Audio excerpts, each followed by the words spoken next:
and the development of any society. Understanding this scenario, these institutions are trying to bring out their best for gender equality in all terms. As part of it, Department of Computer Application, Mes College Marampally is organizing a webinar on Women and Research, a perspective from the Indian scenario. So once again, I welcome you all to this session. Now, moving on to the formal procedures, I would like to invite Dr. Murugan R., Head of Department of Computer Application, for the welcome address. Sir, you may please. Thank you, Asil. Respected Principal, Dr. Ajim P. Mohammed, Guest of the Honor, Dr. Madhu S. Nair, Professor in Computer Science from Cochin University of Science and Technology, and Dr. Asha Das, Professor in Computer Science from Union Christian College, Alwa. Teacher and student participants from various institutions, coordinators of the session, Mr. Joseph Darrell and Mr. Jasir, professors from our department, dear colleagues and my dear students, very good morning to all. As part of the International Science Day, the Department of Computer Applications is hosting this webinar on Women Research, a perspective from Indian scenario. I'd like to congratulate the coordinators for selecting such a good topic for today's discussion. In the past, women were not totally included in research, especially in clinical research, because of many notions such as women are more biologically complicated than men, and like women are primary caregivers for young children, women had too many competing demands to participate in research studies. But that scenario has been totally changed, and more than half the national workforce is from women. And there exists many policies for narrow downing the gender diversity, and the government is also propagating the gender equality through different programs from even in academia. I'm not taking that much time and moving on to the duty entrusted on me. It is my great pleasure to welcome you all to this function. Today, our principal is not available in this session. He is in Mes College Marampally for attending a meeting. So, in the absence of Dr. Ajim P. Mohammed, I extend all welcome you, sir. Today, we are honored by the presence of Dr. Madhu S. Nair and Dr. Asha Das. Madhu is my student. He is also our alumni. Presently, he is in the Computer Science Department of Cochin University of Science and Technology. He is having an outstanding academic and career timeline. And he is one among my students. He used to call me in all auspicious days like Teachers' Day and all celebrations like Onam, Christmas. He used to call me every day, at least 4 times in a year. And he used to inform him all his achievements and all in time. With all my pleasure, I welcome Dr. Madhu to this event. Next, I would like to welcome Dr. Asha Das, scholar of Dr. Madhu. Dr. Asha is working in the Department of Computer Science in Union Christian College. She has recently achieved the Innovative Student Award 2020 from Indian National Academy of Engineering for her research article. With all my pleasure, I welcome Dr. Asha to this event. Now, I would like to welcome the teacher and student participants from various colleges and participants from our college to this session. Now, I welcome Joseph Darrell sir and Jasir for coordinating this program, and also welcome my colleagues to this session.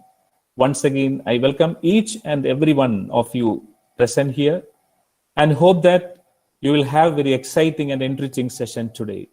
Thank you all. Thank you, sir.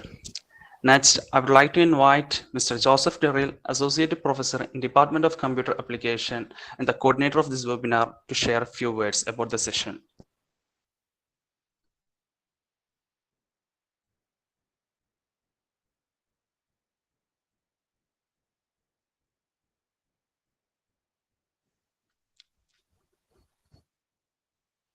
Okay, I think there is has some problem. So we will be moving to the session. Now it's time for Dr. Madhu S. Nair and Dr. Asha Das. Dr. Madhu S. Nair is currently working as an associate professor at the Department of Computer Science, Cochin University of Science and Technology. Notably, he completed his BCA, MCA, MTech in CS with the university first rank. He completed his BCA in our college and received the most prominent alumni award from Mes College. He obtained his PhD in computer science image processing from Mahatma Gandhi University in the year of 2013. He held a postgraduate diploma in client-server computing.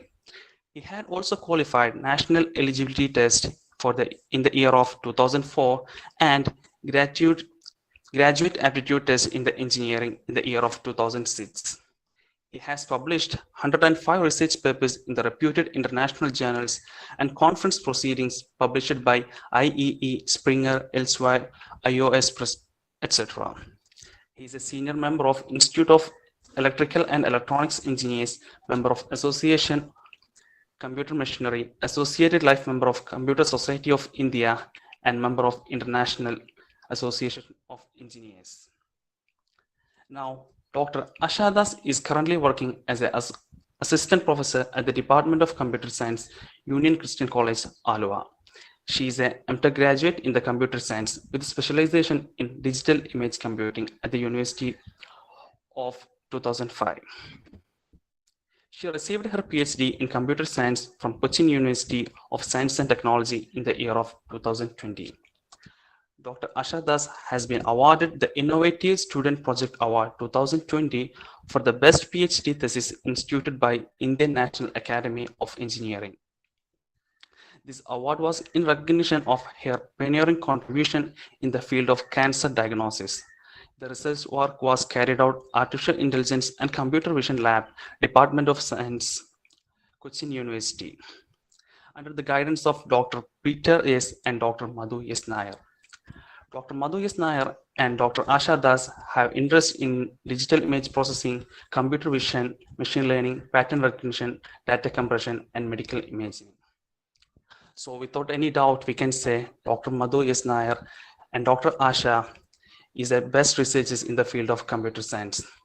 Now, with immense pleasure, I would like to invite Dr. Madhu S. Nair and Dr. Asha Das to start the session.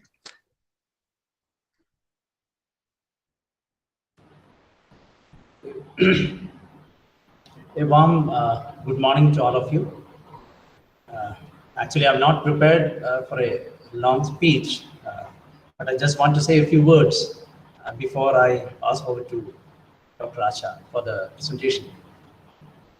First of all, I would like to thank the management of the Mes College for giving my research team an opportunity to interact with you all.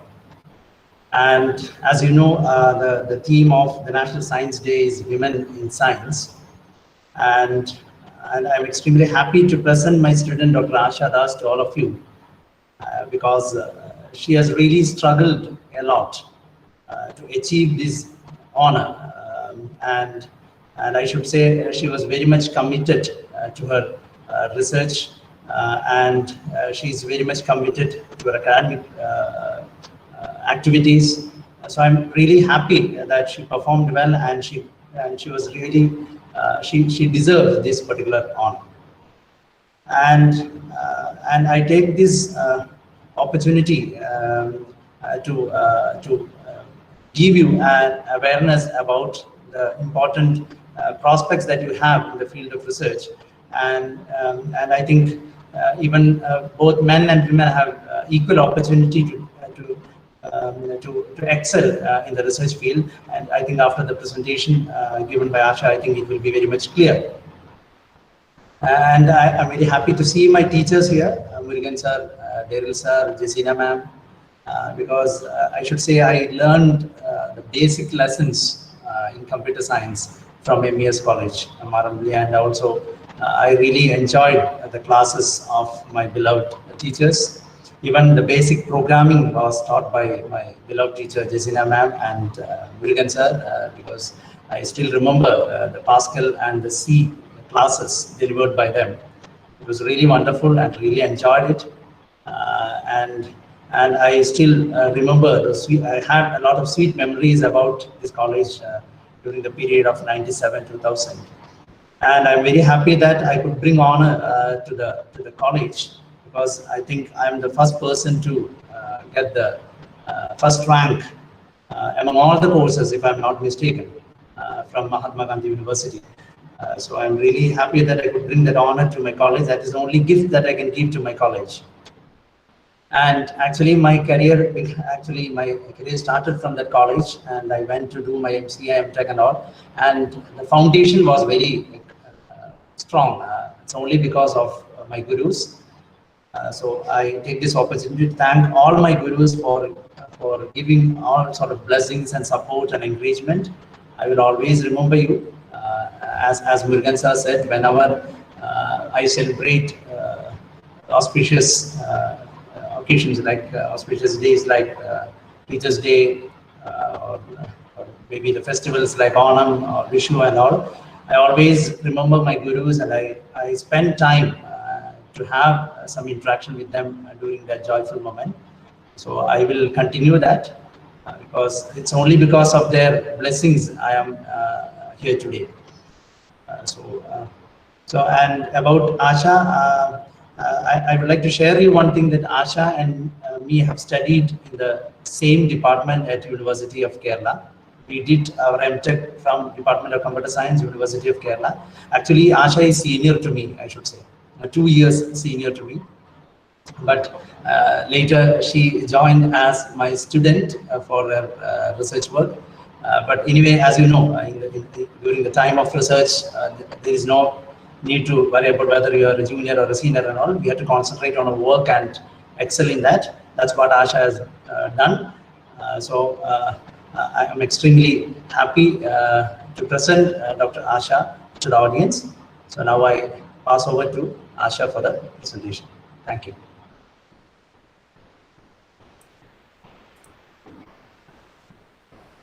Thank you, sir. So first of all, I would like to thank the management and the Department of Computer Applications in Mes College for inviting me to this webinar. And I would also like to thank the principal, Dr. Ajins P. Muhammad, head of the department, Dr. R. Murugan, and the coordinators, Mr. Joseph Derr and Mr. Jasir, for giving me the opportunity to interact with you. So without much introduction, I will move on to my topic.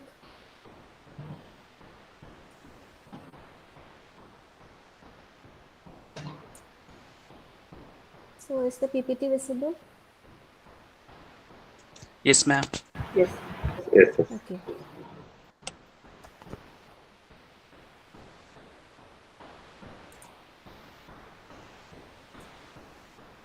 So our topic is on women and research, a perspective from the Indian scenario.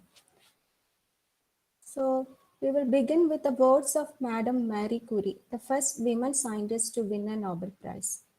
Life is not easy for many of us. We must have perseverance and above all confidence in ourselves. We must believe that we are gifted for something and this thing must be attained. And I think this should be the motto of every researcher. So as you know, we have celebrated the International Science Day last week, and we have celebrated the National Science Day on February 28th. And this National Science Day is celebrated to commemorate the discovery of Raman effect by Sir C.V. Raman, for which he was awarded the Nobel Prize in 1930. So this year's theme for the National Science Day is Women in Science. And this theme has been chosen for highlighting the role of women in science and also on realizing the gender gap that exists in the field of science and technology. So not only in India, but universally, women are underrepresented in the field of science and technology. So in connection with the National Science Day theme, we will look into some of the major challenges and opportunities of women researchers, especially in India. So as we can see, women have contributed a lot in almost all spheres of life, including social, political, economical, literature, science, technology, and even engineering. And they have shown to be as competent and productive as males. And countless game-changing discoveries have also come from the women in the past as well as in the present. Though we talk a lot of gender equality, the society has created a glass ceiling for women that prevents her from growing beyond a level to excel in her field. And therefore, the achievements and recognitions for women are less in all fields, including science and technology. So often women undertake education at graduation and post-graduation, but when it comes to research, most of them are not actively engaged.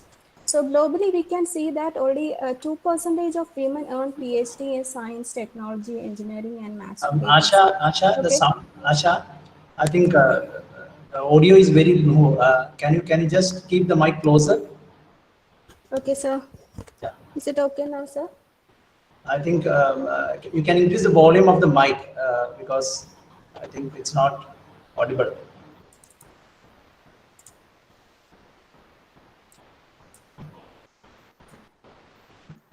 So is it okay, sir, now, sir? Okay. Yeah. Okay. Yeah.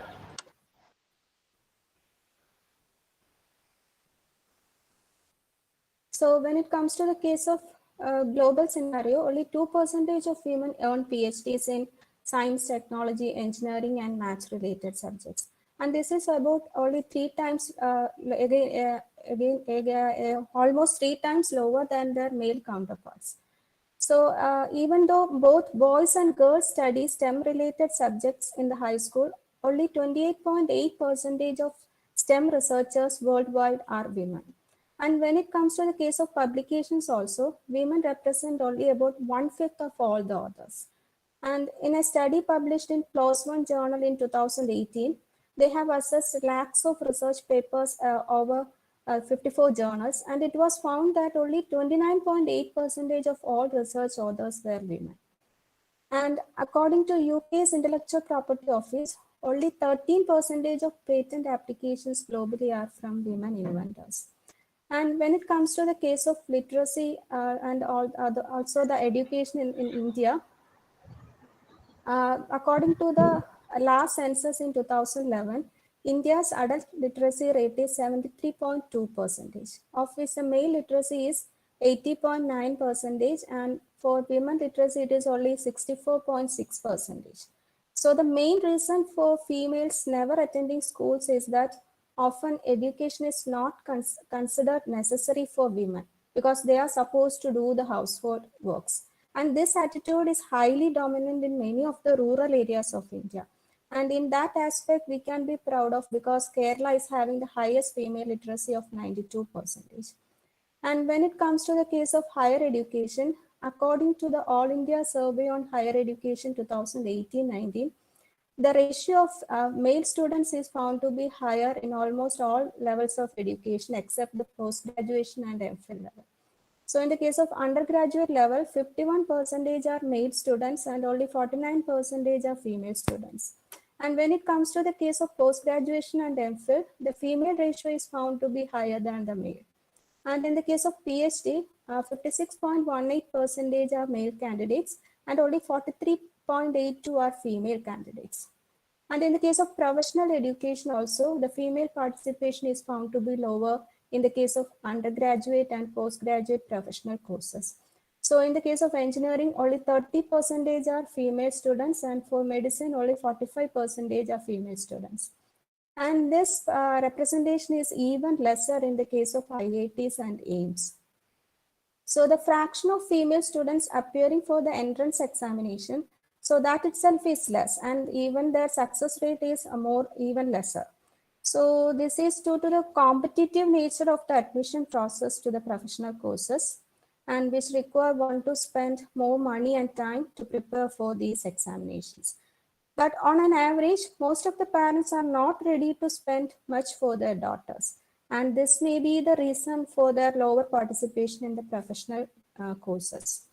And when it comes to employment also, this inequality is highly evident.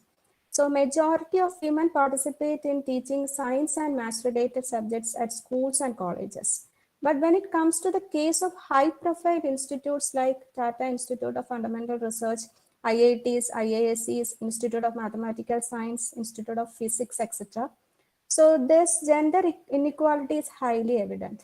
Only 10 to 12 percentage of faculty members in these high-profile institutes are females. And when it comes to the case of teaching positions at universities, the number of female teachers has increased across the years, but that increase is mainly at the entry level. That is at the assistant professor level. But when it comes to the case of higher positions like associate professors and professors, the percentage of women faculty is considerably low. So this is because often women finds it difficult to climb up to higher levels in their profession. And when it comes to the case of fellows of different academies, we can see that only very few women are elected as fellows of these science academies. So in the case of Indian National Science Academy, only 5% are female fellows. And in the case of Indian Academy of Science, it is only 7%. And for National Academy of Science, only 8% are female fellows. And in the case of Indian National Academy of Engineering, it is even lesser. It is only 1.74%. And when it comes to the case of awards and recognitions, also this gender inequality is highly prominent. So this graph shows the distribution of male and female awardees of the 7 prestigious science awards in India. So among this, we can see that the overall percentage of women in these science awards is less than 7%. And one of the most prestigious award is the Bhatnagar Award. That is the Shanti Swarup Bhatnagar Award. It is one of the most prestigious one given by CSIR for the outstanding contributions in the field of science. So among the 560 awardees in its 62 years of history, only 18 recipients have been women. And in the case of leadership positions also, the gender bias is highly prominent. So in India, there are mainly 4 major government agencies that provide research funds. That is the Department of Science and Technology, Department of Biotechnology, Department of Earth Sciences, and the CSIR. Unfortunately, none of the secretaries of these departments so far have been women except one. And in the case of All India Institute of Medical Sciences, it has got only 1 women director in its history. And in the case of ICMR, there has been only 2 women director generals in its 100 years of history. And among the 54 central universities in India, not more than 5 are headed by women. And among the 342 government-run universities, only 8% have women VCs. And many of the universities never had a women VC or pro VC. So from these figures, we can see that though the female enrollment in education is comparable to that of males, there is a scarcity of women holding top positions in the society. So what may be the reason that holds the women back? So one of the main factors is the social conditioning. So as you know, India is having a patriarchal society, and there exists a particular boundary that is set only for women. And if they try to cross that boundary, then the people will start criticizing them. So in many of the traditional families, they are against women going for work, and they are of the viewpoint that women are meant only for household works, and education is not meant for them. So in some families, it may not be acceptable for women to stay at work after 6 o'clock in the evening. So these type of gender-based discriminations and perceptions of the society often form barriers in the career development of women. And another factor is the gender inequality in employment. So gender bias against women begins right from the stage of recruitment. So most of the employers are of the view that women do not possess the skills and capabilities as that of men. So even when a well-qualified woman is available, preference is given to a male candidate of equal qualification. So women may get accepted for nurturing jobs like nurses and teachers, but a qualified female mechanical engineer, she actually has to struggle to prove that she is as good. And also women are deprived of promotions and growth opportunities at workplaces. Often they are not able to move up to higher positions as quickly as men. So they have to struggle a lot and prove that they are capable of moving up to higher levels. And another factor is the marital status of females. So most of the women are forced to leave their profession after marriage. So this is sometimes done willfully, but most of the times because of the pressure from the partner and his hope. And a man may have a career without the support of his wife, but it's almost impossible for a woman to have a career without her husband's support. So even if they manage to continue work, they will be forced to quit the profession once they have kids. So motherhood and the need for taking care of their kids often sets back women in the early stages of their career. And another main challenge faced by married women is to find a balance between her career and family. So, work and family are the two most important aspects in a woman's life. So, in Indian culture, men do not share most of the household jobs. So, it is the women who have to cook, clean the house, do the dishes, wash clothes, get their children ready for school, etc. So the major burden of running the family, it is on the shoulders of the women. So both the family and the work pressure may push them into great mental stress, and they have to struggle a lot to keep a balance. And another factor is the career breaks, so which are unsaid mandatory to women in any sector. So when it comes to fields like science and technology, women on career breaks would lose their touch with the industry trends and ends up lacking the desired skills to make a successful return to work. Often women find it difficult to explain the reason for the career break when they plan to make a comeback. And another factor is a lack of gender sensitive policies that support women to advance in her career. So often maternity leaves are cut short by many of the organizations. And implementing flexible timing and incentives for working mothers can be of great relief to them. And also implementing adequate childcare facilities and childcare leaves can help women better balance the pressures of maintaining a family and her career. So, but in spite of all these limitations and challenges, there are many women scientists who have managed to break these barriers and become successful in their profession. So, let's look into some of those successful women scientists in India. So one of the most prominent one is Dr. Sankhamitra Bandyopadhyay. So she is a professor at the Indian Statistical Institute, Kolkata. She is an Indian computer scientist who is specialized in computational biology, and she did her master's degree in computer science from IIT Kharagpur and PhD from Indian Statistical Institute, Kolkata. Then she is the first woman director of the Indian Statistical Institute, and she has been the recipient of many awards like Third World Academy of Science Prize in 2018, the prestigious Infosys Prize in 2017, and Bhatnagar Prize in Engineering and Computer Science category in 2010. And she has also received the Young Engineers Award of Indian National Academy of Engineering in 2002. And her research areas include the bioinformatics, software and evolutionary computation, pattern recognition, and data mining. And she has written about 300 research articles in various international journals and has also written many books. And another prominent figure is Dr. Sunitha Saravagi. So she is a institute chair professor at the Computer Science and Engineering Division of IIT Bombay. She is one of the foremost figures in the field of data mining, machine learning, and natural language processing in India. So she is the recipient of the prestigious Infosys Prize last year, and she has also received the IBM Faculty Award in 2003 and 2008. And she has worked as the visiting scientist at Google, where she has worked in the field of deep learning models for diversifying YouTube and for the play recommendations also. And she has written many research articles and has got several patents to her credit. Then another prominent figure in the field of science is Dr. Tessie Thomas. So she is a distinguished scientist and Director General of Aeronautical Systems, DRDO. So she is often called as the Missile Woman of India and also called as the Agniputri.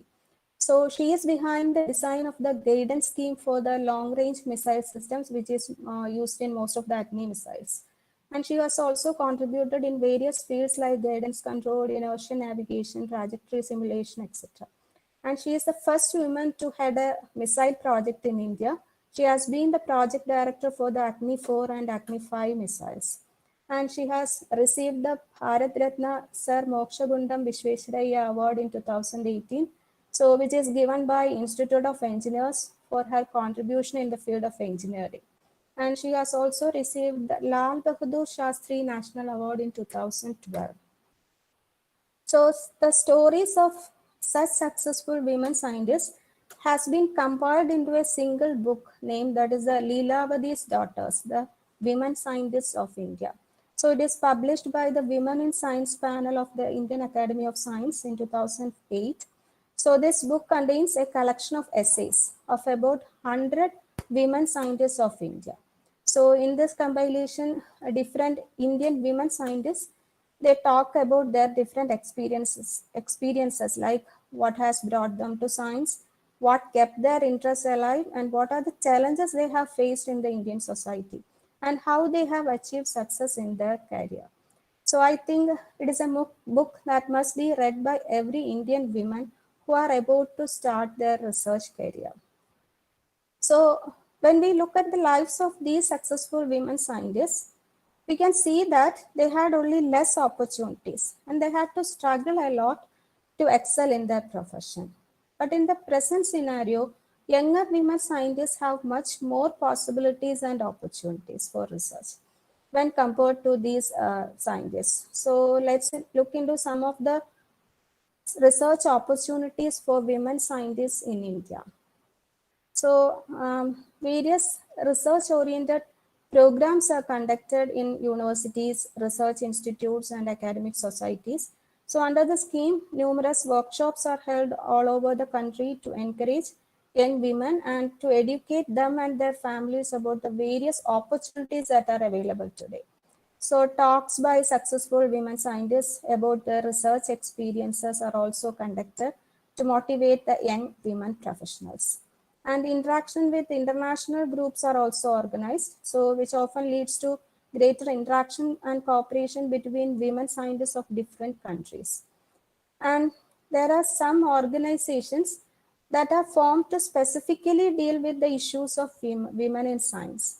So one such is the Indian Women Scientists Association. So it is a secular organization for women science graduates who are working in the field of physical science and applied science, like engineering and medicine. So they support socially oriented schemes and basically science-based projects. They also run hostels for girl students so that girls from rural areas can also study. And they also conduct various programs and refresher courses for young students and professionals. And another one is the National Task Force by DST. So which is mainly formed to tackle the problems related to women in science. And the Indian Academy of Science, they have formed the Women in Science panel in 2005 to strengthen the women in the field of science and technology. So they have published two books. So one is Leelavadi's Daughters that we have discussed earlier, and another one is A Girl's Guide to Life in Science, so which is published in 2012. So it is mainly for inspiring young girls who are interested in science. And they have also created a database of women scientists. So that creates a forum for exchanging thoughts and ideas between the different women scientists.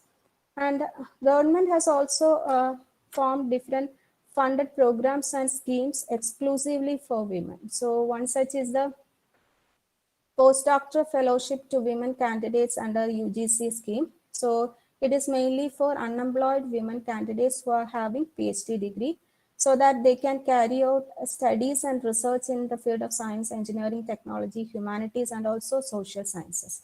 So this is mainly for the postdoctoral students, and it is for a period of 5 years. And another initiative is the Biotechnology Career Advancement and Reorientation Program for Women Scientists under the Department of Biotechnology. So this scheme, it is mainly for women scientists who are employed in universities and small research labs. And also it is given for unemployed women scientists also, so who are having a career break. So that will help them to undertake R&D projects in that field and have a comeback. And it is given for almost all areas of life sciences and biology. So the research grant is about 60 lakhs for 3 years, and uh, the amount is 40 lakhs for the early career scientists. That is for scientists having less than 2 years of post PhD experience. And another one is the Science and Engineering Research Board Women Excellence Award. So it is mainly given for women scientists below the age of 40 who have received recognitions from any of the national academies. So research grant is about 5 lakhs per year for a period of 3 years. Then another initiative is the Women Scientist Scheme under the Department of Health Research. So under the scheme, these women scientists, they are given short and long-term training in different Indian institutes, and also fellowship is also given to women candidates who are having a career break. And under the scheme for category A fellowship of 70,000 is given per month for 3 years. And for category B, a fellowship of 55,000 is given per month for 3 years. And another scheme is under the Department of Science and Technology. So under the scheme, it is mainly given for science and technology women scientists who are having a career break and not having a regular employment. So the scheme will help them to have a re-entry into the profession after a career break. So under the scheme, mainly there are 3 programs. So under scheme A, it is mainly for encouraging research in basic and applied science. And category B or scheme B, it is mainly for encouraging science and technology projects of social relevance. And scheme C, it is mainly for encouraging women entrepreneurs. So these are some of the opportunities for women scientists in India. So when we compare these opportunities to earlier days, the possibilities and opportunities are more for present day women researchers. So, but the problem is we have to make use of these possibilities that are available before us. So far we were talking about the challenges and opportunities for women researchers in India. Now, since many of you are mainly graduate and postgraduate students, I would like to share some of my experiences that may help you to start your research career. So these points are not only for female students, it can be helpful for the male students also. So before starting your PhD or before starting your research, so first thing that you have to ensure is that whether you have got the required skills for doing it or not. So first and the most important thing is that you should have the passion for research. So you know that PhD is a very long undertaking and it may take over a lot of years studying one particular topic. So if you are not really passionate, it may seem to be a real burden for you. And another important thing is perseverance. So you may not be successful at all phases of research. So many a times you may not have any progress in the field for several weeks or months. So there may be times when you feel like giving up also. So under such situations, you should be able to overcome such situations and keep going on. So then only you can be successful. And another skill required is creativity. So often creativity is called as the heart of research. So creative thinking helps you to identify new problems and also help you to solve it in an innovative and effective manner. So usually finding out a solution to a problem is not a straightforward process. You may have to think out of the box to come up with innovative solutions. So in order to be an innovative researcher, you need to be creative. And also you should have the analytical and problem solving skills also. So you should be able to meaningfully analyze the problem and then only you can come up with an effective solution.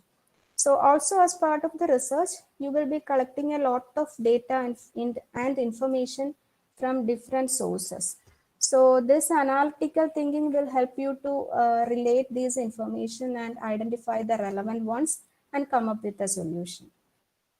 And also it will help you to design experiments that has to be conducted and get the results. So once you get the results, you should also be capable of analyzing the results and draw proper conclusions out of it.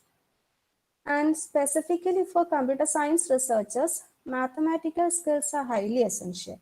So as you go through published research papers, you might have noticed that most of them are written based on mathematical concepts. So if you have to understand those concepts, you should have a strong mathematical background. especially in the field of calculus, linear algebra, probability and statistics, etc. And that will help you to design and solve problems related to the fields of data analytics, machine learning, etc. And also technical skills like programming and data visualization are also highly essential for computer science researchers. So you should have a good knowledge of algorithms, data structures, and should have coding skills, good coding skills in different programming languages also. And as important as analyzing data, it is also essential to properly visualize and represent them. So this includes translating the data into graphs, charts, and other visual tools. And that using these analysis tools, it will help you to communicate your findings and results more efficiently. And another main skill required is good communication.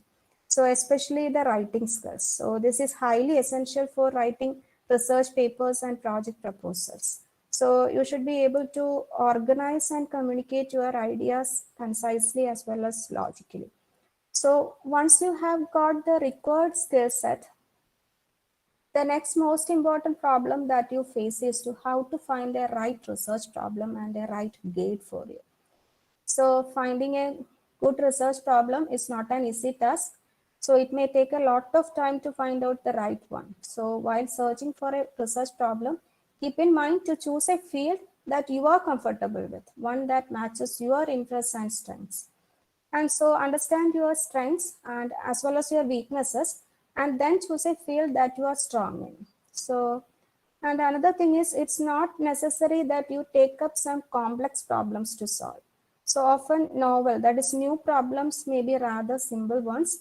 So the advantage of these novel problems is that works on that field may be relatively less. So a simple solution may result in a greater advancement in that field. And finding out such germs is really difficult. It may take a lot of time. And this is the part which I have also faced the main challenge. It actually took me years to find out my research topic, that is the cancer grading. But once the right problem was identified, it helped me to make the best out of it. So, and another important thing is to find out a good research guide. So it's very important to choose a research guide who is an expert in your research area. So during your research journey, you may have to face various difficulties and hurdles. So it's highly essential to have an experienced person to guide and support you. So his experiences and expertise, it will greatly affect the success of your research. So in that case also, I am really fortunate to have Dr. Madhu Nair of Cochin University as my guide. Actually, it was his expertise and support that helped me to complete my PhD successfully. So once you have identified the right research problem or the research topic, you can start doing your research. So broadly, can I add one point? So yeah. Here, I just want to add one or 2 points since she already shared about her experience about how to start a research. So one important point that I would like to share with all of you that if you are really interested in doing research in the field of computer science, you should have real passion for it, because still at this age, whenever I get a new publication or whenever I start doing a new research work, I will be really thrilled because I give more importance to the kind of work that I'm going to do. So that's the passion. That passion should always be there in your mind. Otherwise, you will not be able to excel in the research field. That's a fact. That's the reason why, though many people have acquired the PhD degree or many people have gone into the research field, but they are not able to excel well compared to those who have really excelled in that field. The reason is this. So we should have that passion, and without that passion, we will not be able to achieve the laurels. That's what Asha recently got. She competed with IIT students, and I think around 32 candidates were there during the final round, and International Academy of Engineering has selected only 10 among them. So you can just imagine how much tight it was. The competition was very tight, and she got this only because of the very good publication that she got as part of her PhD program. So that passion is very important, and as she rightly mentioned, the mathematical skills, most of the time, even when I was doing my graduation and undergraduation, I never thought that this mathematics is going to help a lot in my research. But let me tell you that those who are doing undergraduate program and postgraduate program, you should have a very clear understanding that the mathematics is the only tool or a friend that is going to help you in research. Because whenever you want to communicate a research paper, or whenever you want to try something novel, these mathematical concepts are very important. I've seen many people who come and register a complaint that whenever they communicate research papers, it gets rejected from the top journals. So when we look at the content of that work, we can see that they have not presented it well. There will not be any strong mathematical or theoretical basis. That's the reason why it is getting rejected, or you are not getting the recognition.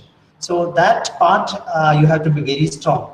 And the third important thing that what she has mentioned is the writing skills. I've seen several research scholars, though they do their work well, still they are not getting the recognition only because they could not write or present it well in the form of a document. That's something that we are not trained well during our graduation or undergraduation period. I think the institutions like colleges and because the universities cannot do such kind of training, because only the specialized programs are being offered in the universities. But during your graduation and during the school days, I think they have to help the students a lot to improve these writing skills, because when they come at these positions, like when they become a research scholar, or when they come to the top level positions, these writing skills and the communication skills matters a lot. That's the reason why they are not, most of the time, some people, whether it is a women or a men, they are not getting the opportunities because they lack in presenting the concepts. They don't have that good skill in writing. And so that's one area that we have to be very strong. That's what Asha has mentioned. And the third, the next important point that I would like to mention is that most of the students who come for the research, I've seen that they somehow want to get admission somewhere. Because when they come for the admission to the universities, they will just look at how many guides are there, and they will just look at the vacancies there, and they somehow want to get a registration for the PhD program. They are not bothered about whether that guide is actually an expert in that field or not. I've seen only very few people who come and ask about the research topic that the guide is actually specialized in, and if it doesn't align, they will say, sir, I will find out some other guide. Very few people. Otherwise, they will say that, sir, I am ready to change my topic, because since you only have 2 seats left, I want to join under your supervision. I am ready to change the topic also. So what is meaning in that? Because for the last maybe 1 or 2 years, she was preparing for a particular topic, and when she realized that there is no seat available, she is ready to change the topic. So such kind of students can't excel in the field. So during your undergraduation, post-graduation itself, you should be very much clear about the topic in which you are going to do the research, and you should also have in mind that which research guide you have to contact, and under which research guide you have to complete the research successfully. So that is a very important point that all of you should know. Okay, so over to Asha. Okay, sir. So as sir mentioned, after obtaining the right research topic and finding out the right research guide, you can start doing your research work. So broadly, we can say that the research work can be carried out in 5 phases. So the first phase is problem definition. So first of all, define the research problem. So that is, describe clearly and accurately what is the issue that has to be addressed. So this will help you to narrow down your research area and will help you to study and explore that problem in greater depth. And also state the objectives of the research. That is, the goals that have to be achieved as part of the research. So we can say that a good objective will be a SMART one, that is specific, measurable, achievable, relevant, and time-based. So your objectives, it should be highly specific and also measurable. And also it should be something that is attainable or feasible with the available resources. And also it should be relevant and something that can be achieved within the time frame also. So that is also quite important. So once the problem is defined, you can start your literature survey. So a literature survey, as you know, it is a review of all the knowledge that is available on a specific topic till now. And this involves finding out the relevant research publications, books, and other articles that are published in that particular area. And it also involves analyzing these publications and critically evaluating them also. So a literature survey, it will give you a better understanding of your field, and it will help you to summarize and evaluate the past research that has happened in that area. And it will also help you to find out the similarities and differences in the previous works. And mainly it will allow you to find out the gap that is available in that research field. So this will help you to make your contribution to fill up that gap, and that will help you to justify your research on the particular current context of that research also. So in order to start the literature survey, you have to collect the different literature. So for that, you can make use of different academic search engines and databases like Google Scholar, Web of Science, Scopus, PubMed, or ResearchGate. And for organizing your literature in a well-organized manner, you can make use of different software tools like Mendeley or something like that. So you can use these search engines and search with your research topic as the keyword, and find out the recent papers, that is some 3 or 5 recent papers in that area, and just go through those papers and mainly focus on the related work sections. So initially focus on the related work sections in these papers. So that will help you to identify the key papers and researchers in that area. And if you are fortunate, you will get a reference to a recent survey paper also. So from these details, you can identify the key papers and researchers. So once you have found out the key researchers in that area, you can go to their websites. And from there, you can identify the recent papers he has published in that particular area, and also try to find out the top journals and conferences in that area, and go to these websites of these top journals and conferences.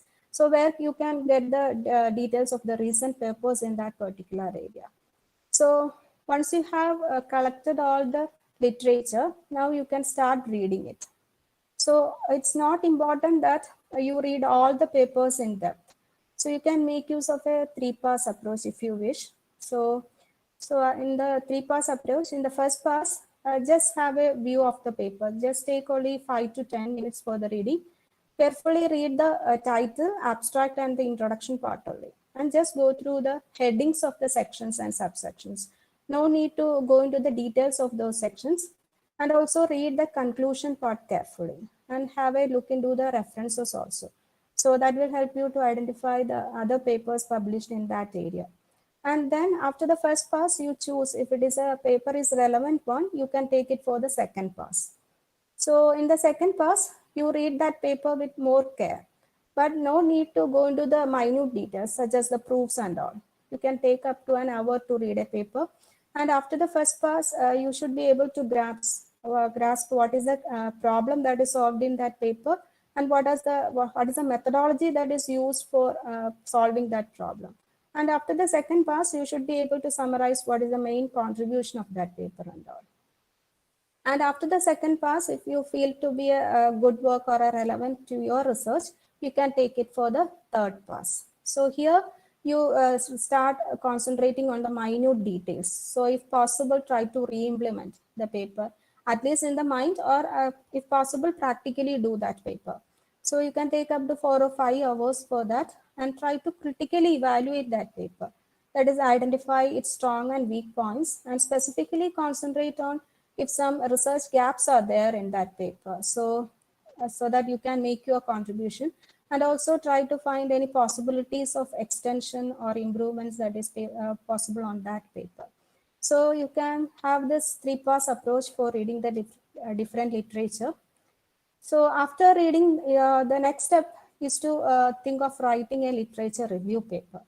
So you can include all the ideas, information that you have gathered by the literature survey for writing the literature review paper. So writing a literature review, as you know, it is not a simple task. It requires a lot of patience and time, and also require good organization and analysis skills. So then only you can write a good literature review. And also writing this literature review at this point of time, it will be very helpful for you, because the same, it can be included as in your final thesis also, usually as the second chapter. So writing the literature review paper is also quite important. And Another thing, as Sir has mentioned, it is quite important that you have a strong theoretical background, especially in the computer science related areas. So because most of these areas in the field of computer science, they are deeply based on mathematics and strong theories. So along with the literature survey, you can study the different theories, concepts, algorithms, and also mathematical basics that are essential for your research work. So you can make use of different textbooks or other study materials for that.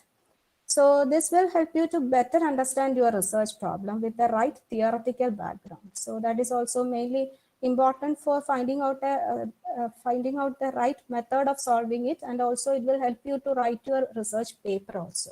So that is also quite important. So once you have done the literature survey, you can start solving your research problem. That is the design and implementation phase.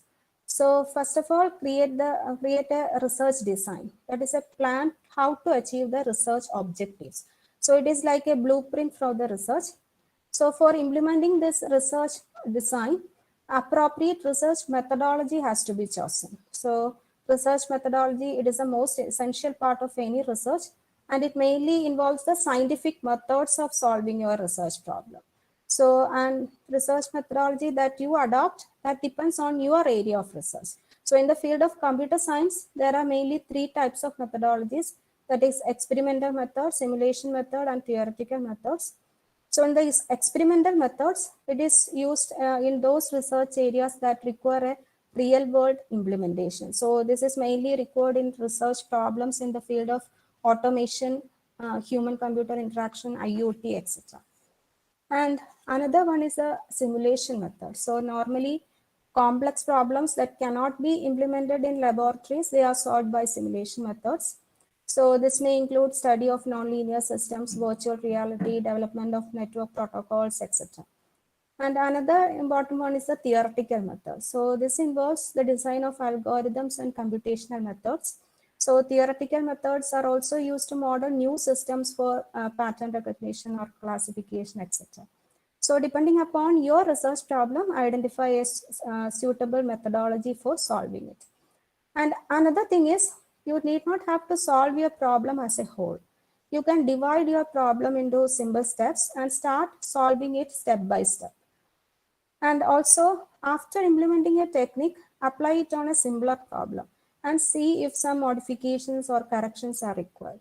So for example, if your data set is a larger one, take some 10 to 20 samples and apply it on your proposed system and see if some corrections or modifications are required.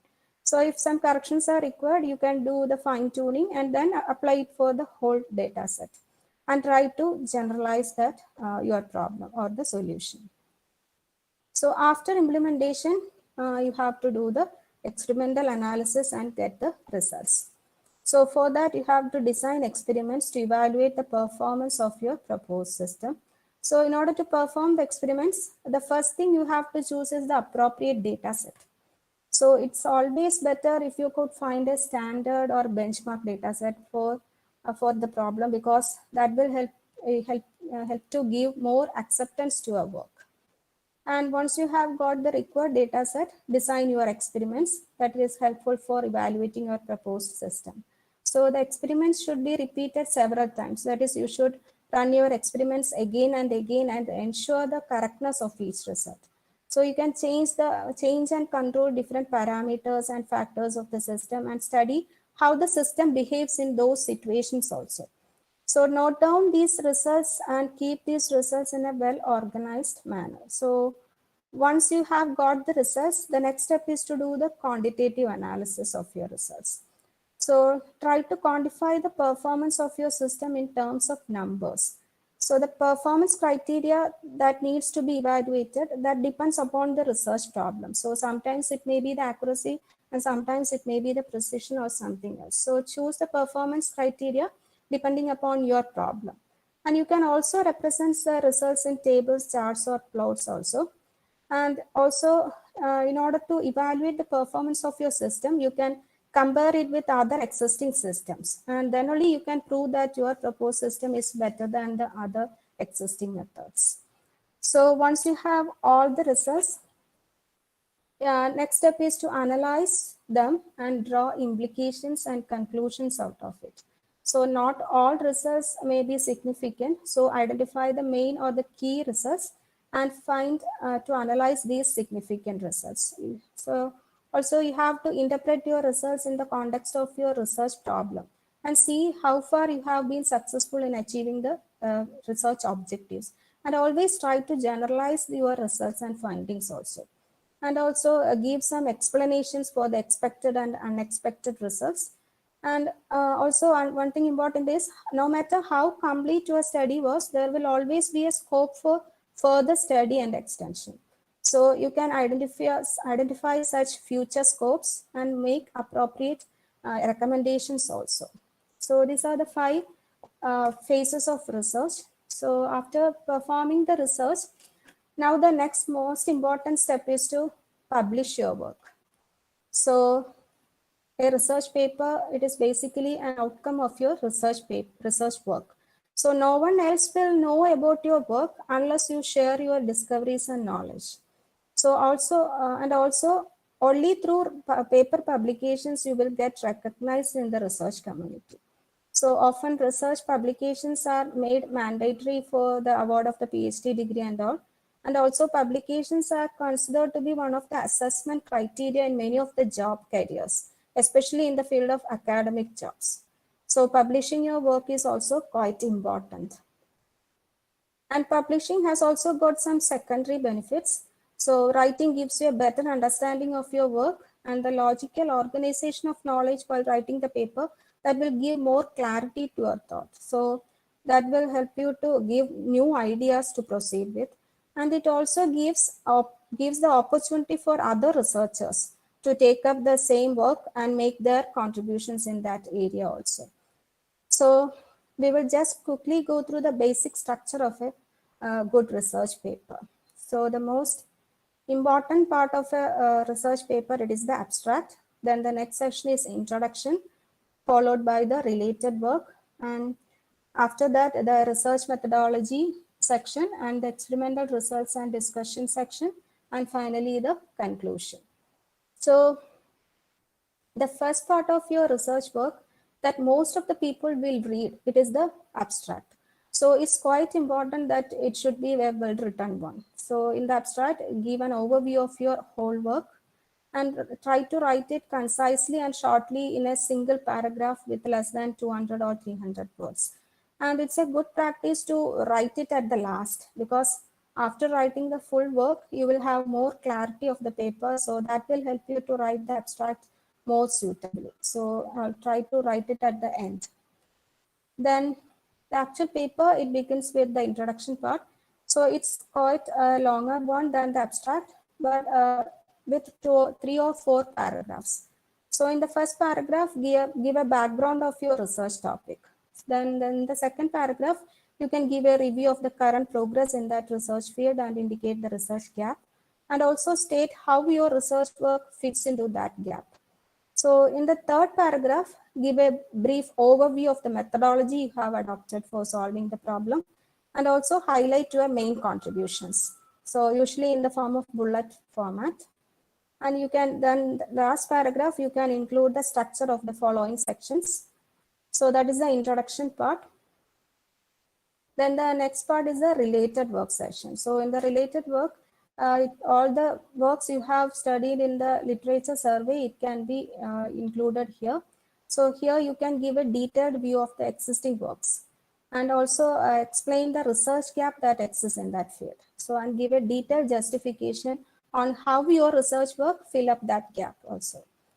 And the fourth section is the research methodology. So it is one of the easiest part to write when compared to the other sections. So here give a detailed explanation on the methods and strategies that you have used for solving the research problem. So you can divide this section into subsections, and and you can explain each steps in the system in greater detail in this particular research methodology section. And it's a good practice to write and present your methodology mathematically, because that will give a more impact to your paper. So and it will easily get accepted also. So you can also use algorithms or block diagrams to summarize your contributions also in this section. And the fifth part is the experimental results and discussion section. So this part also we can write it in subsections. So as the first subsection, include details regarding the data set you have used for doing the experiment, and also include the experimental setup for the work. That is, here you can write about the conditions under which the experiment is carried out, and can also give the details regarding the initialization values for the different parameters, etc. Then give the quantitative results of your experiment.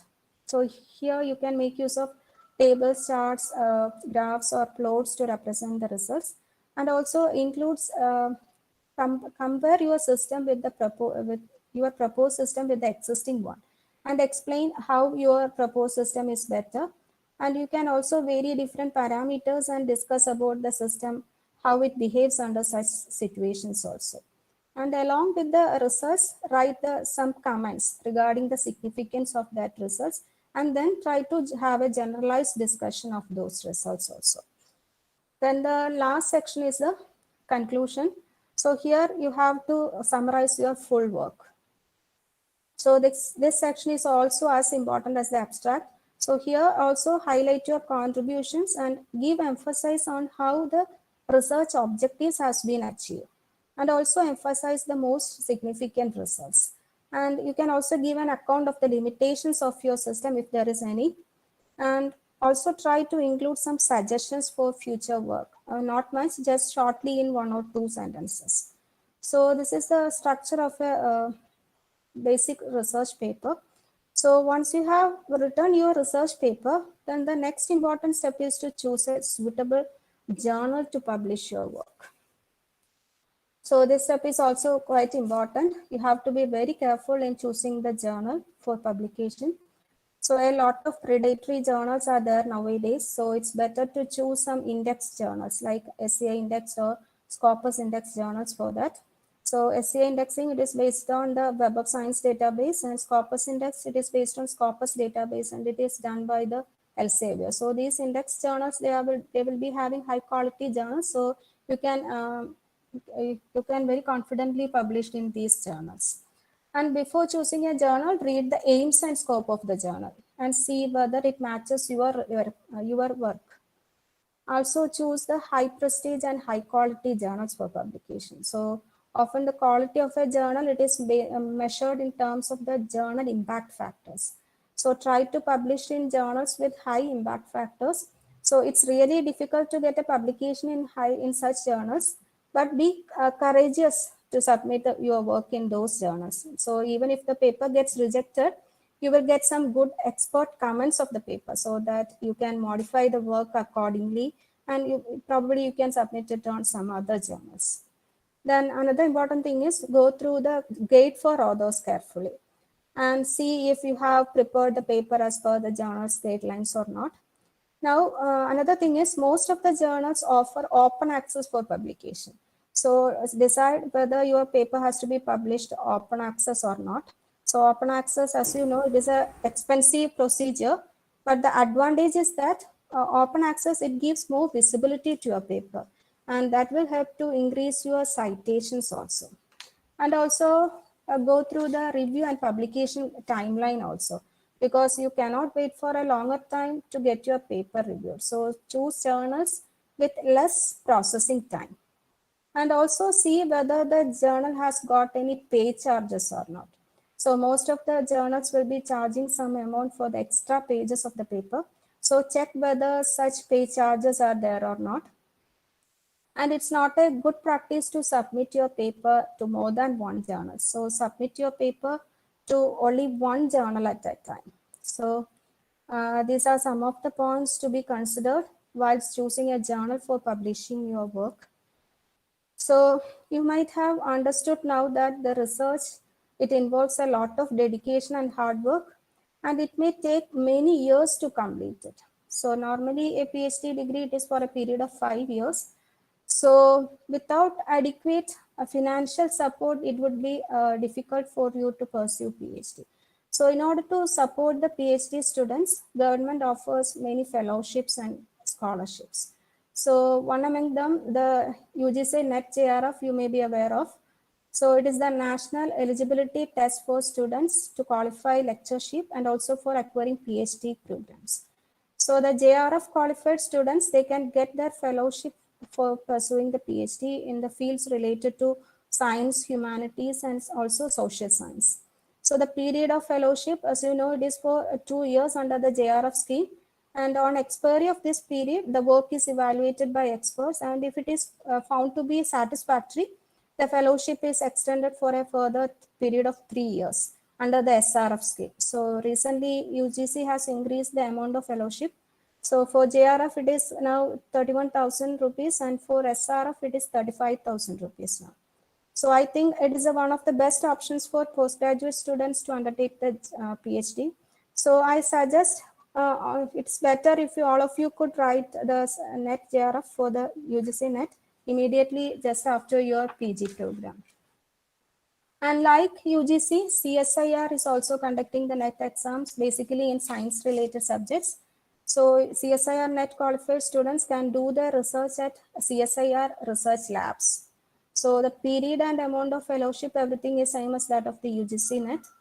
And CSIR also provide fellowship in the form of SRF Direct and Research Associateships. So under this scheme, usually preference is given for research topics relevant to R&D programs of the CSIR labs. And CSIR also offers a postdoctoral fellowship, that is a Nehru Science Postdoctoral Research Fellowship. So this fellowship, it is for a period of 2 years and extendable up to 1 more year. So that is also a good option for the postdoctoral researchers. Then another one is a Prime Ministerial Fellowship for Doctoral Research Scheme, and it is another prestigious initiative of the Science and Engineering Research Board of DST. So this fellowship, it is given for 100 candidates every year. So scheme is mainly for full-time PhD scholars, especially in the field of science, technology, engineering, agriculture, and also for medicine it is given. Then SERB also provides the National Postdoctoral Fellowship for young researchers to have their postdoctoral degree. So the selected candidates, they will get a research grant of 3 lakh rupees every year and a monthly fellowship of 55,000 rupees. And also the Ministry of Electronics and Information Technology under Government of India, they also initiated the Vishwesvaraya PhD scheme for electronics and particularly for computer science and IT related subjects. So the scheme supports 1,500 PhD candidates, both full-time as well as the part-times they are supporting. So for full-time PhD candidates, the fellowship is 38,750 rupees per month for the first 2 years and 43,750 rupees up to the 5 years you can get. Then part-time PhD students, they are given a one-time incentive of 2,50,000 rupees. And another one is the fellowship exclusively for computer science PhD candidates, that is given by the Google. So it is for a period of 4 years with a fellowship amount of $50,000. So every recipient, they will be assigned a Google sponsor, so who will mentor the PhD fellow through different activities like research discussions, internships, etc. And another initiative is from the Facebook. They support PhD students who are engaged in innovative research in various computer science fields like natural language processing, computer vision, data mining, etc. So here the fellows are given a fellowship of $42,000 annually for a period of 2 years, and a conference travel grant of $5,000 is also given. So as part of the program, these fellows are also invited for to the Facebook headquarters for the annual fellowship summit also. So these are some of the good opportunities for the young researchers to start their research career. So as to conclude, to be a successful researcher, you need a lot of hard work and dedication. So it may seem to be very hard, especially at the beginning, but as time passes, you will start progressing, and then you will be more confident, and finally success will be yours. And as you know, there is no ultimate answer or strict guidelines to do the research. So what we have discussed are some points that may help you to start your research career in a good manner. And another thing which I have noticed to be very helpful is keeping a record of your daily activities. So whatever research activity you do in a particular day, whether it is a small task like reading a paper or a major work, try to write them in a diary.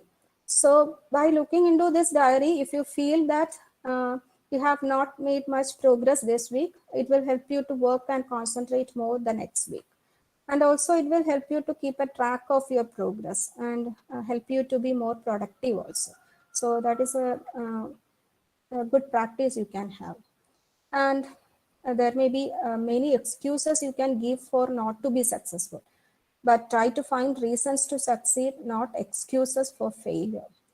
So once again, reminding you the words of Madam Marie Curie, that is perseverance and confidence. Have confidence in yourselves. So I wish all of you a successful research career ahead. Thank you.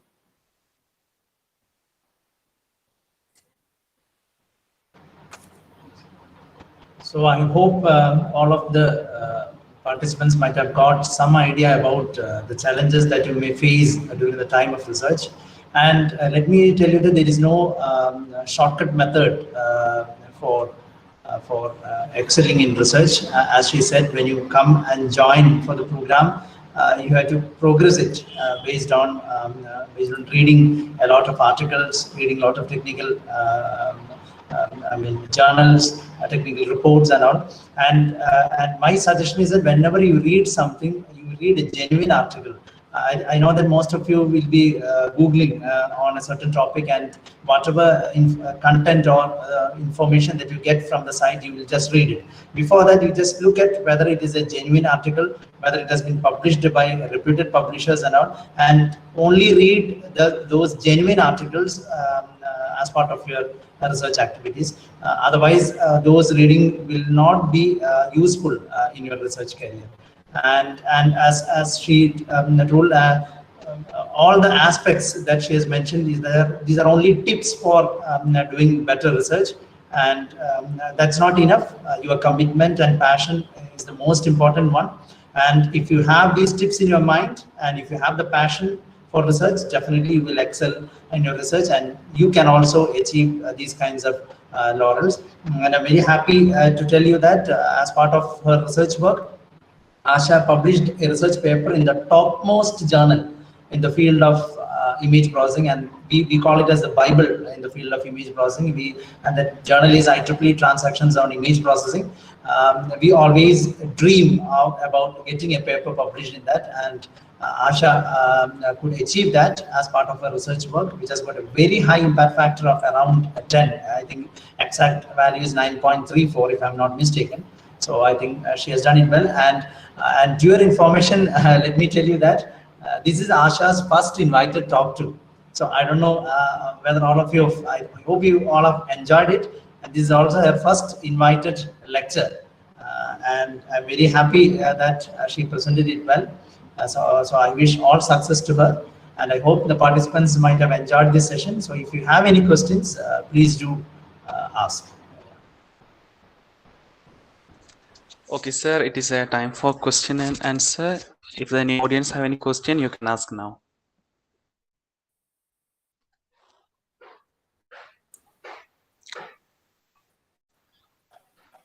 Or you can type in the comment box.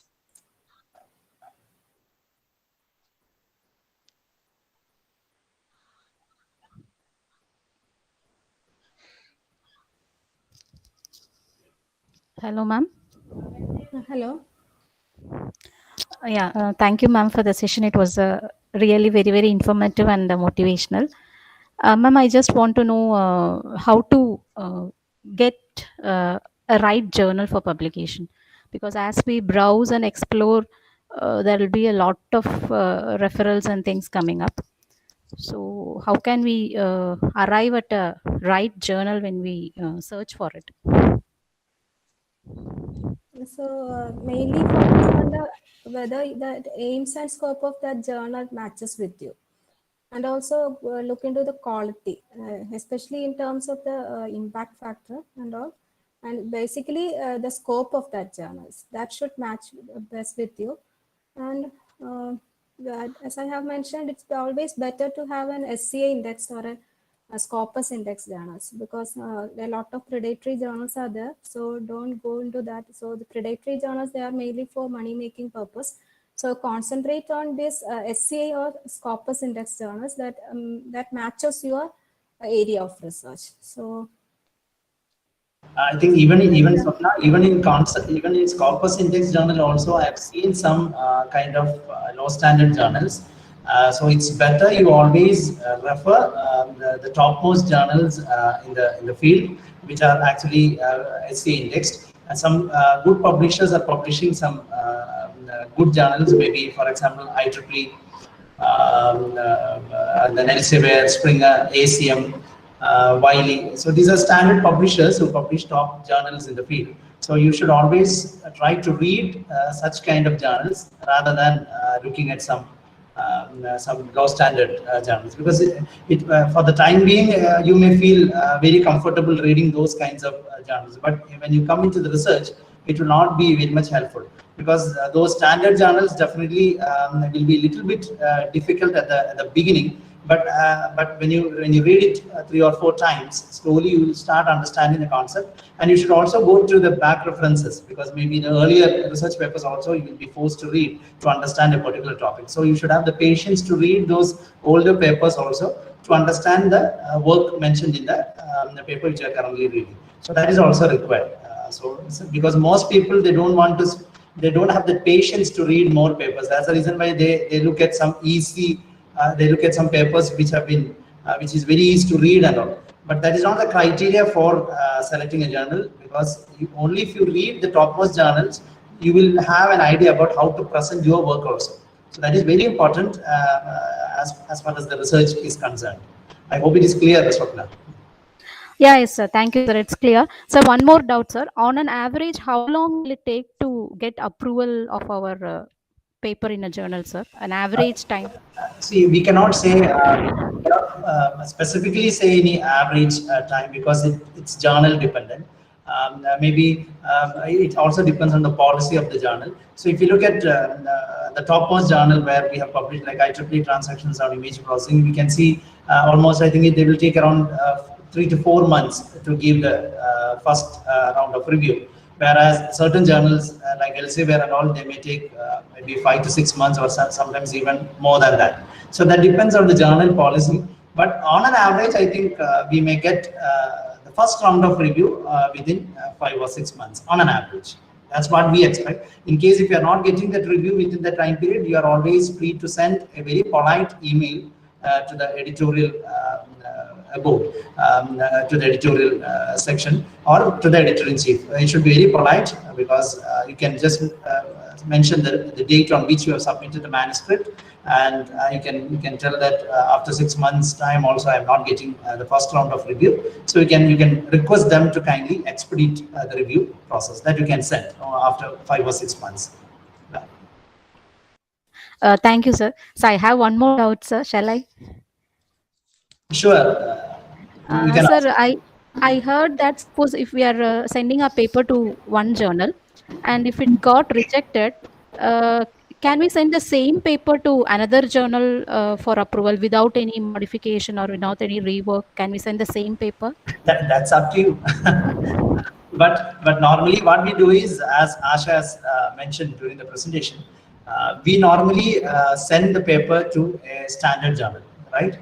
So with the expectation that most probably it will be accepted, or at least we get some, even if it is rejected, we get some good review.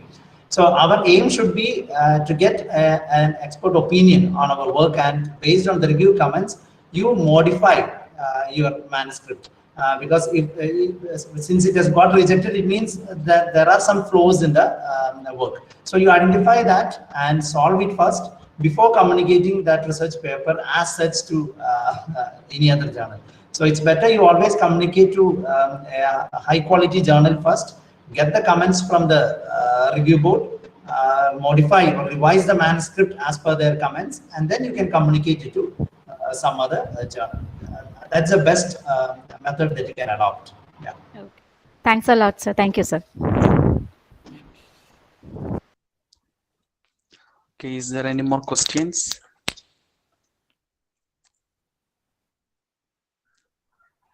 Madhu sir, I would like to ask a question. I gone through your profile and I could see you had many supervision for PhD theses. And I would like to ask, from among the women scholars, you can find any common limitation among them? And you are a very Let me tell you, I think it's a good question. Let me tell you that I will just give an example. I think that will be clear for you. The first award for the best MTech thesis was received by my student, Mrs. Christy Joji, from Department of Computer Science, University of Kerala. When she came for the postgraduate program, she was already married. She has 2 kids. When she was doing her project work, project dissertation, she delivered another baby. And during that time, she was doing her dissertation.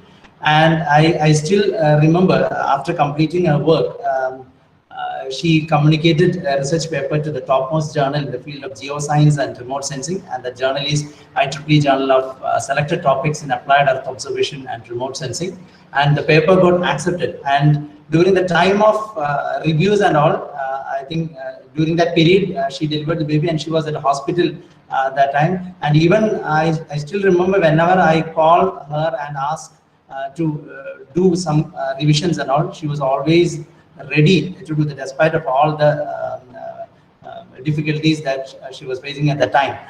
So that's a kind of commitment that she had, and she has got a lot of family responsibilities too. But still, she could successfully complete that work, and I think she has never told any excuses for the work which I've assigned.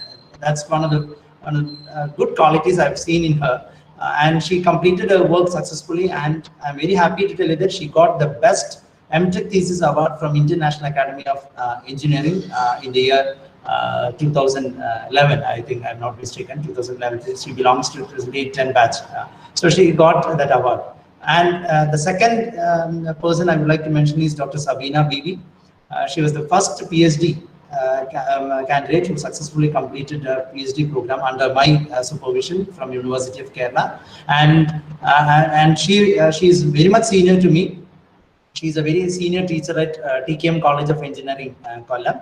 And I still remember when she started her research work, she was very much committed. And whenever I asked to do some work, I think within 2 or 3 weeks, she will come back and explain the results that she got. So I was also surprised. I was really astonished at the kind of at such kind of commitment. And I asked her, despite of all the family responsibility, how you could complete this. Even I had at that time I had a few male PhD students too, but she really excelled well in her research at that time. And I used to put forward these kinds of questions. So she said, I give priority to both my family as well as to my research work. So I find out time to spend on my research work somehow, so that I can complete it on time. And let me tell you that she got the best PhD thesis award from IEEE Communication Society. And that's the proof that I can show you. So I hope, I think my answer is very clear to you, right? Yes, sir. Yeah. And Dr. Asha ma'am, I would like to ask, did you face any social challenges when you're into this research field? Or despite the basic skill set, any social challenges? Yeah, as I said, we may not be keep in the same pace as the male candidates. As you know, a lot of family responses will also come to us. So we have to have a balance. So what I usually do is I try to do the work at the department itself, and I try maximum not to take up that work to home. So that's why I try to find out the balance. Usually the work it will be done at the department and only family hours during the family hours. And if it's very essential, I will try to do it at the home. So usually what I do is mainly divide the time, that is for work time and also the family time. That's how I try to do it. Okay, ma'am. So is there any more questions?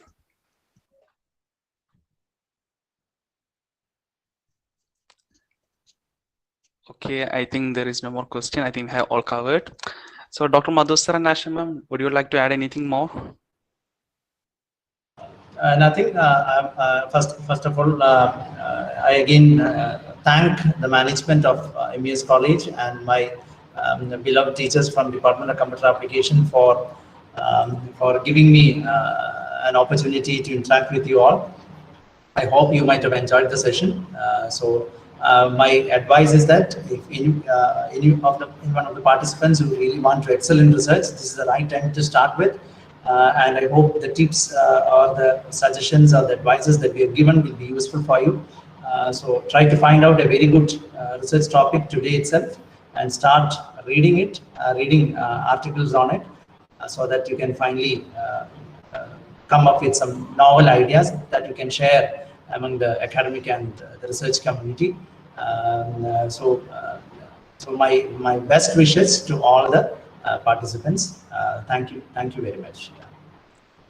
Thank you, sir. It was a great experience, and we had a good insight to the research field and basic limitations and basic knowledge we want to know about research. So we are moving on, and we are going to end of the session. Now, I would like to invite Mr. Jasir MP, Assistant Professor of Department of Computer Application, to propose vote of thanks.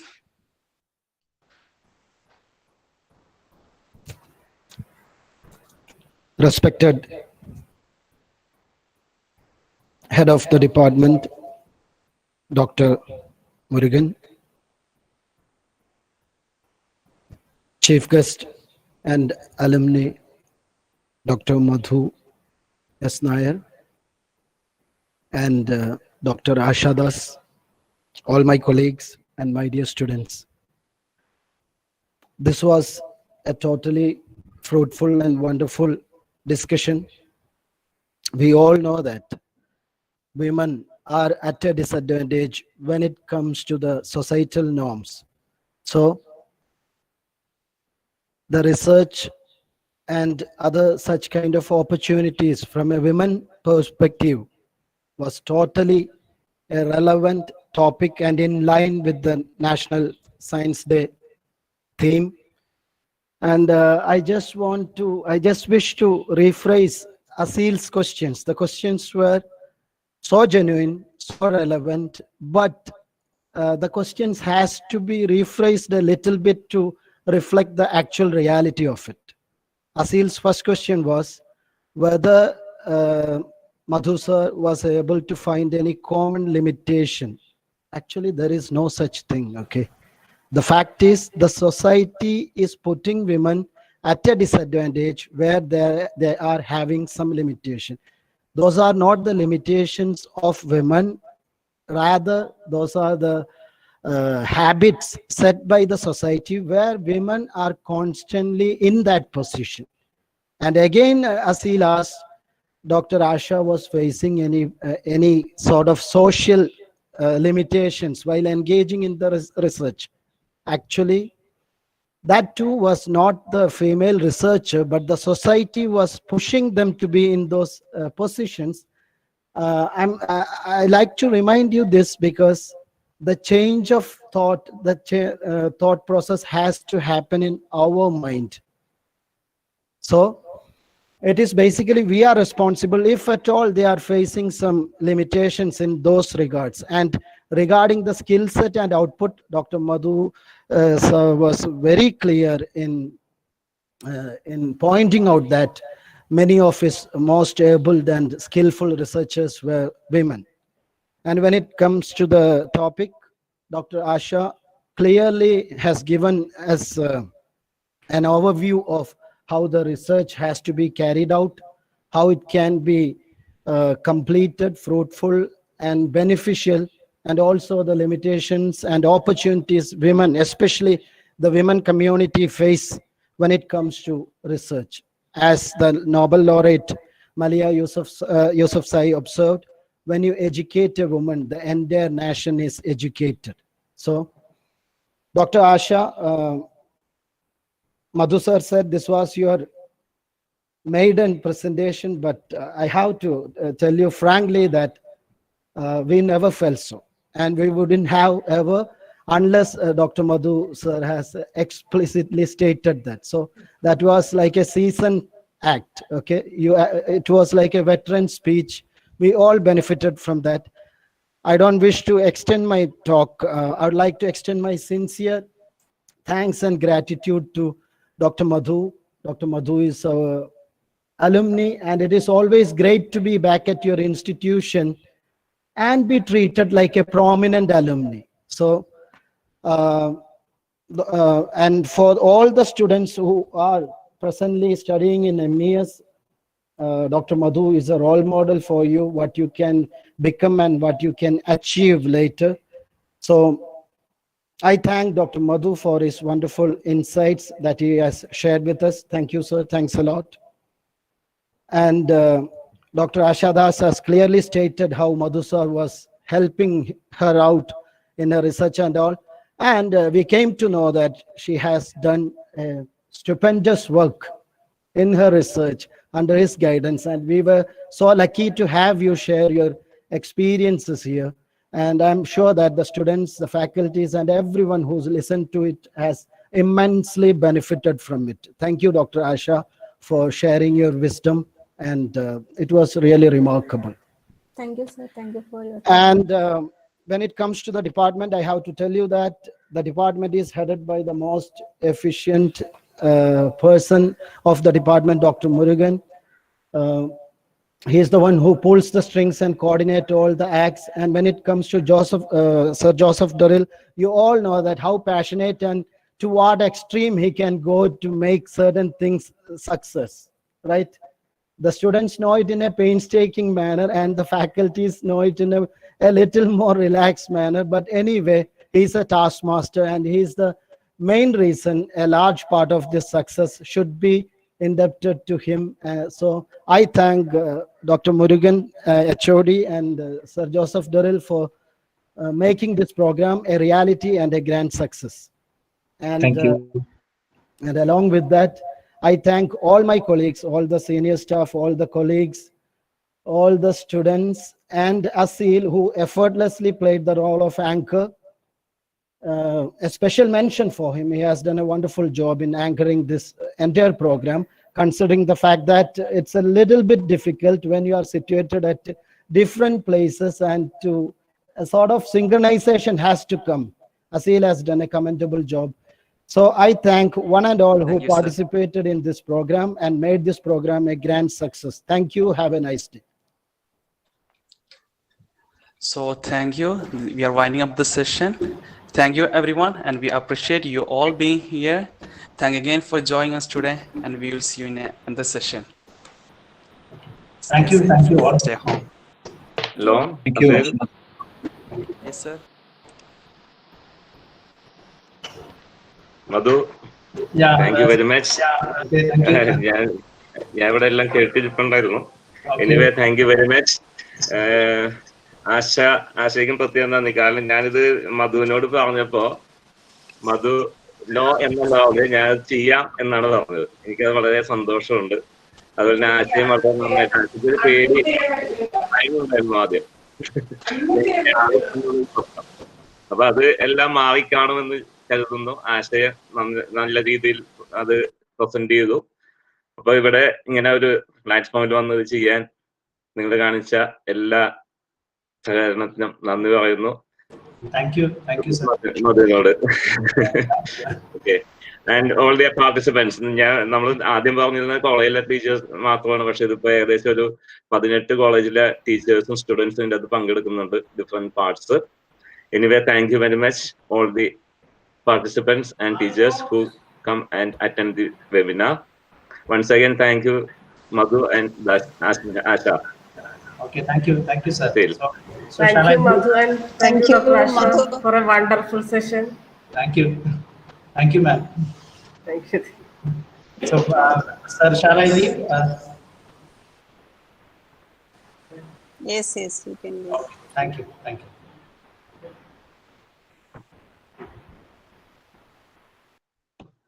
Feedback fill ചെയ്യാത്ത feedback fill ചെയ്യണം കേട്ടോ. Thank you. അപ്പൊ സാറേ logout ചെയ്യാം. Logout ചെയ്യാം. Okay ശരി.